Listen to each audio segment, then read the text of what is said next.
Welcome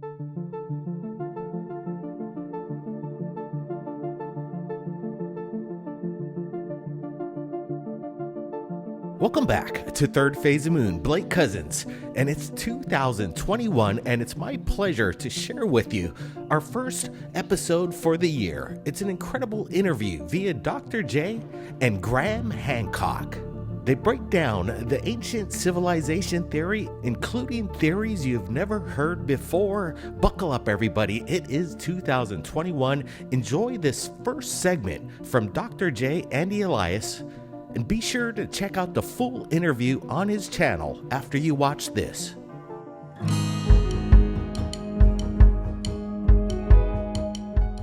Welcome back to another very special episode of Dr. J Radio Live. Of course, I'm your host, Dr. J, broadcasting from the City of Angels. Or is it? Today, friends, I bring you a very, very special episode, very exclusive episode, 7 years, almost 8 years in the making. I bring you live from London, the one and only Mr. Graham Hancock. Graham, welcome to the show. Hi, good to be with you. Oh, the pleasure is all here, and with everybody who's going to be watching this and obviously paying attention to what you say. Now, at what point in your life did you realize that academia, history, archaeology, everything we were fed, essentially is wrong?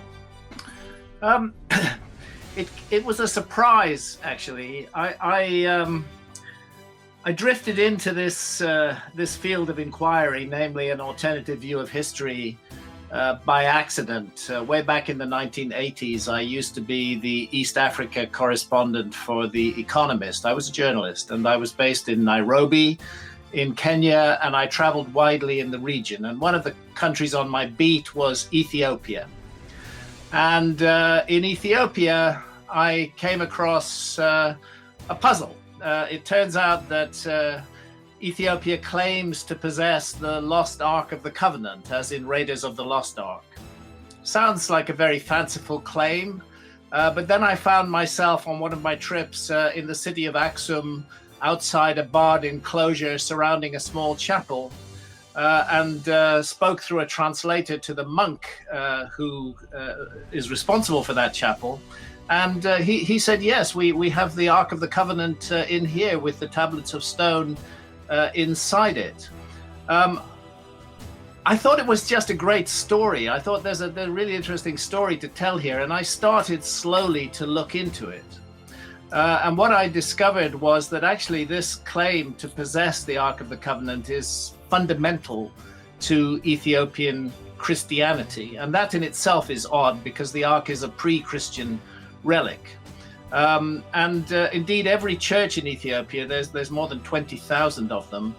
Every one of them has a replica of the Ark of the Covenant or of the tablets of stone in its Holy of Holies. And if those replicas are removed, the church ceases to be a church. So clearly this was a rather strong tradition, not a marginal tradition. I started talking to academics about it, many of whom had never been to Ethiopia and done any boots on the ground work there, but they universally dismissed it as a fantasy of the Ethiopian royal family. There is a story told in Ethiopia as to how the Ark of the Covenant got there. And the story briefly is that the Queen of Sheba was an Ethiopian queen. She made her famous visit to Jerusalem, had a sexual encounter with King Solomon, became pregnant, and returned to Ethiopia to give birth to their son, whose name was Menelik, which means the son of the wise man. As a young man in his 20s, this Menelik, we are told in the Kebra Nagast, that's the Ethiopian source, the Glory of Kings, went back to Jerusalem, was recognized by his father, spent a year at the court, and then effectively stole the Ark of the Covenant and carried it off to Ethiopia. This is the basic story as told in Ethiopia. As a story in itself, it could not be stood up. The dates are all wrong. We know that the Ark of the Covenant was in the Temple of Solomon, the first temple in Jerusalem, at least until the 600s before Christ. And this is long after the time of Solomon. But then I began to find interesting connections and mysteries. It turned out that an apostate king, a pagan king, had sat on the throne of Israel in the 600s before Christ and had installed a pagan idol in the Holy of Holies. And many Judaic scholars told me that it was inconceivable that those who were loyal to the traditional religion would have allowed the Ark of the Covenant to remain in the temple. It would have been taken out during the reign of this monarch, whose name was Manasseh, and taken to some place of safekeeping. Then, lo and behold, I discovered that exactly at that time, during the reign of Manasseh,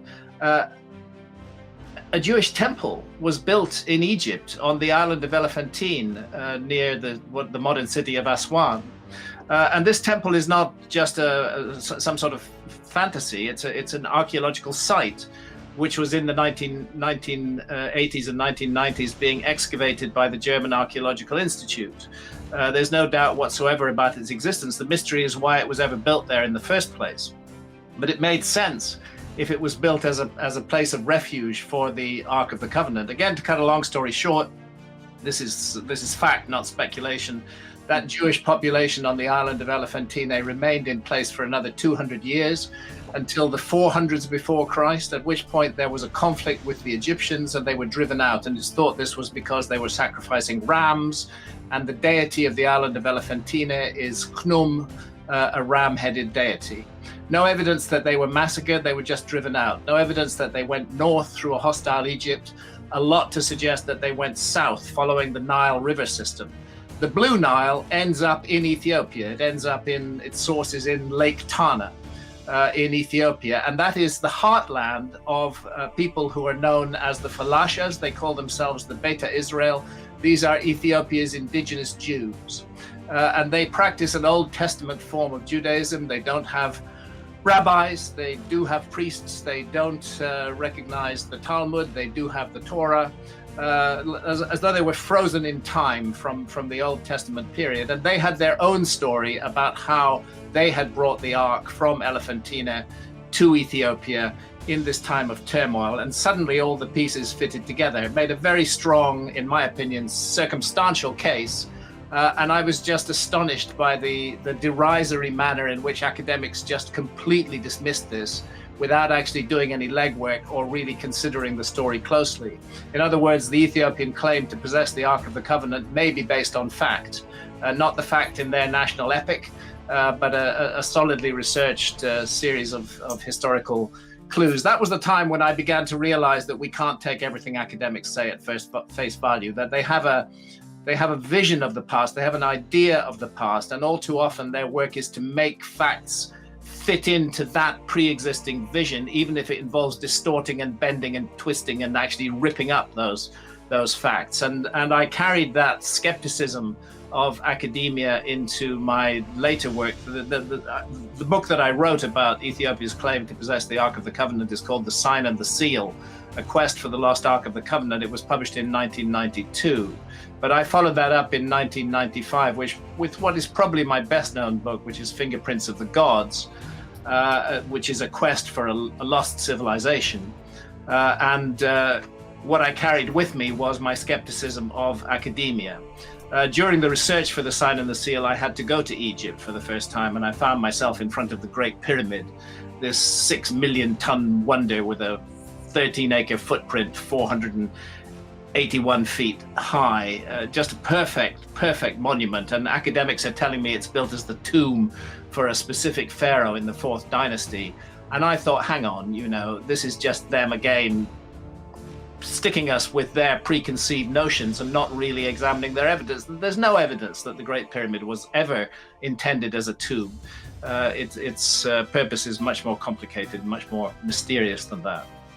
Well said. And as a matter of fact, we are still discovering things with regards to the pyramids of Giza that 50, 100 years ago or any time in the past, it contradicts to what they used to know. And still, it's something of serious mystery. And I don't know what it's going to take to actually figure out the mysteries, unless somehow we're able to decipher. I don't know, is there any missing hieroglyphics or anything in the past or anything in the pyramid that would give credence to who built them, because to say that all those blocks and tons were carried by slave labor and stacked in such a... Well, that's obviously rubbish. I've had the privilege to climb the Great Pyramid 5 times, and this is a work of skilled artisans. This is not the work of begrudging slave labor.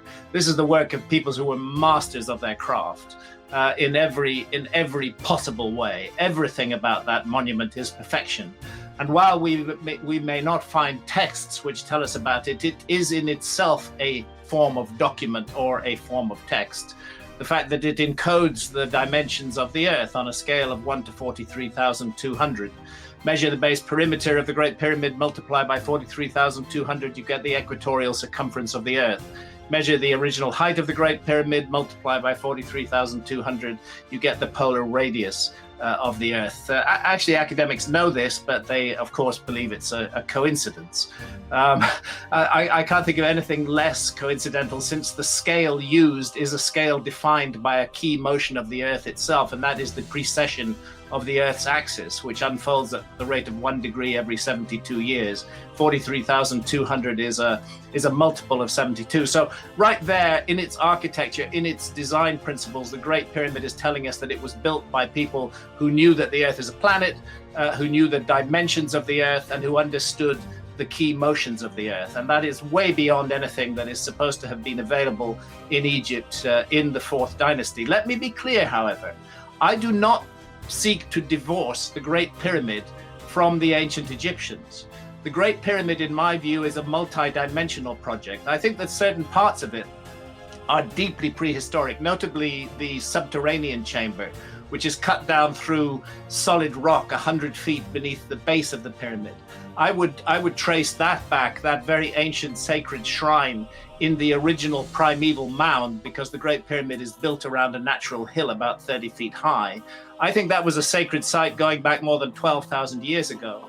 But I do believe that the pyramids were built by the ancient Egyptians with the skills and the abilities that they have, but drawing upon very ancient knowledge handed down to them from prehistoric antiquity. So I want to be absolutely clear about that. I am not one of those who are saying that the Great Pyramid or the other pyramids were built 12,000 years ago. There is a deep connection between the site of Giza and the period of around 12,500 years ago, a very strong connection. But that's a connection that unfolded over a long period of time. That was looked back upon by the ancient Egyptians as what they called Zep Tepi, the first time. It was a time of enormous importance to them, and they constructed these monuments as a shrine and as a memorial to that period. But I'm very clear in my own mind that the ancient Egyptians were involved in the largest part of the construction of the Great Pyramid. Now, it's clear to me, and I want to say most, if not all of the academics, that we have some lost knowledge. Now, the degree of what's lost varies depending on who you speak to. Now, if I went to, Stanford and spoke to the archaeology department ahead, I'm going to hear that the Giza pyramids were built 2500 BC. Mm-hmm. But and what you would be hearing would largely be correct.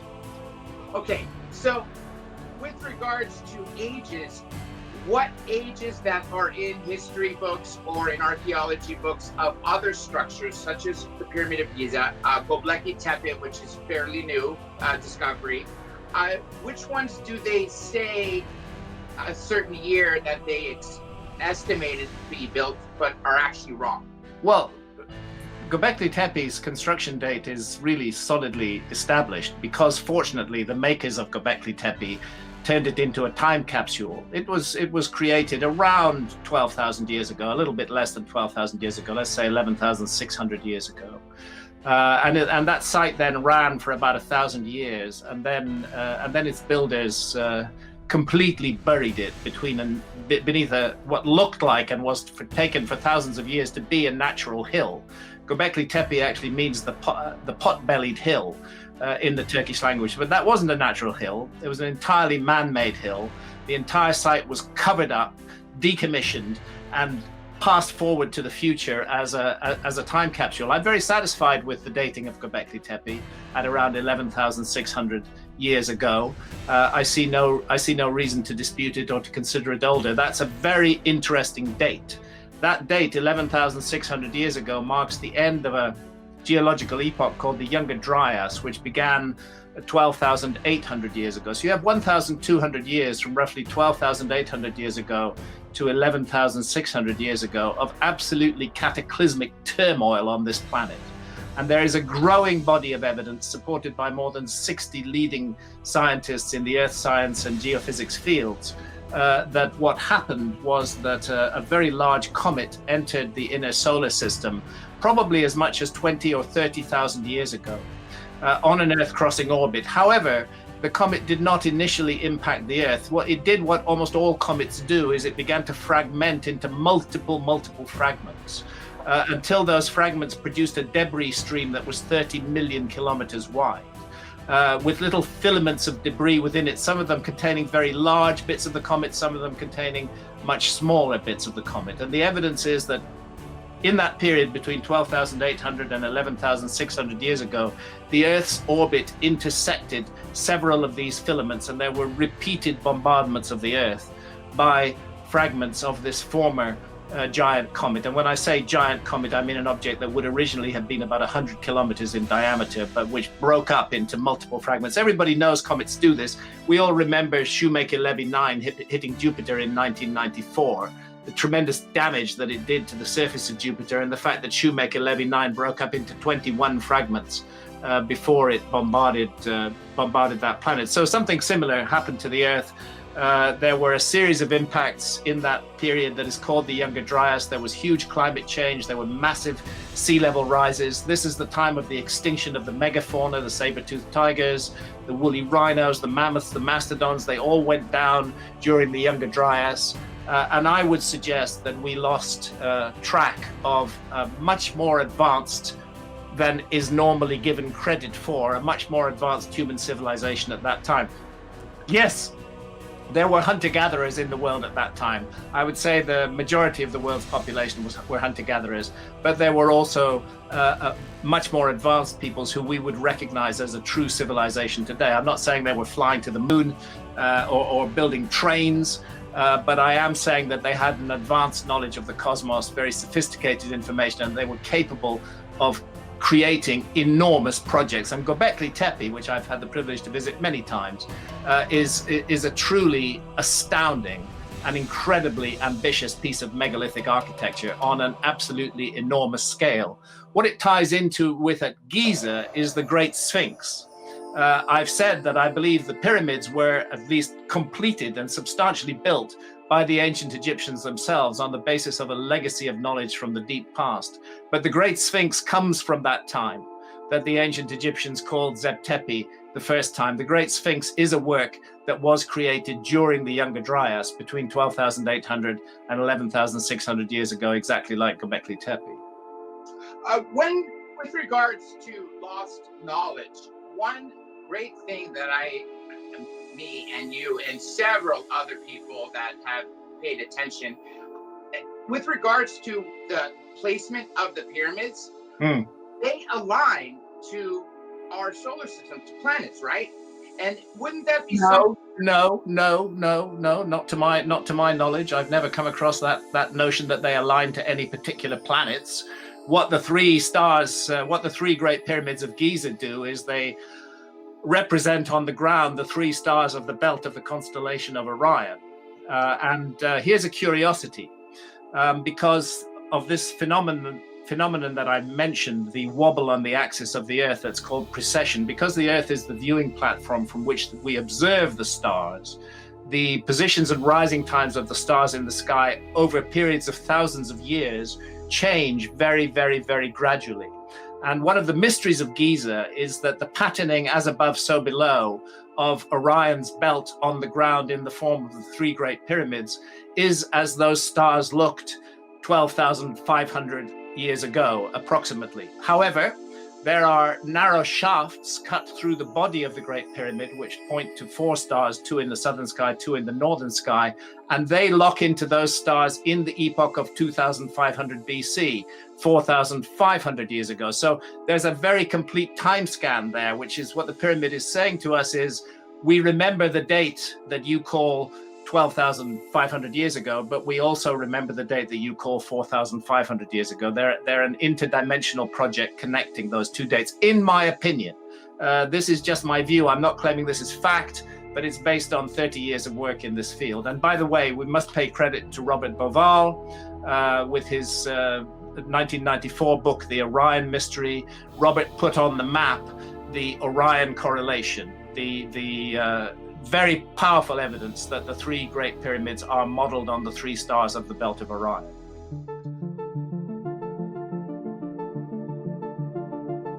Okay, well, fortunately, we have a very reliable reporter to give us this information, and the name of that reporter is Plato, the Greek philosopher Plato. The earliest surviving report of the lost civilization of Atlantis comes in Plato's Timaeus and Critias dialogues. And there Plato very helpfully provides us with an exact date for the destruction of Atlantis. He refers to a visit made to Egypt by the Greek lawmaker Solon, and we know that visit took place, and we know when it took place. It took place around 600 BC in our calendar. And what Plato tells us is that Atlantis was swallowed up by the sea and destroyed 9,000 years before the time of Solon. So that is a date coming from a very reputable source. He's telling us that Atlantis was submerged 9,600 BC or 11,600 years ago. 11,600 years ago, give or take 20 years. And that date, 11,600 years ago, is the exact date that we find Göbekli Tepe being constructed, I would suggest, by the survivors of a lost civilization. Make sure you check out Dr. J, Andy Elias, and check out the whole entire interview on Dr. J Radio Live right now. Tell them Third Phase of Moon sent you. Blake Cousins, we'll see you next time.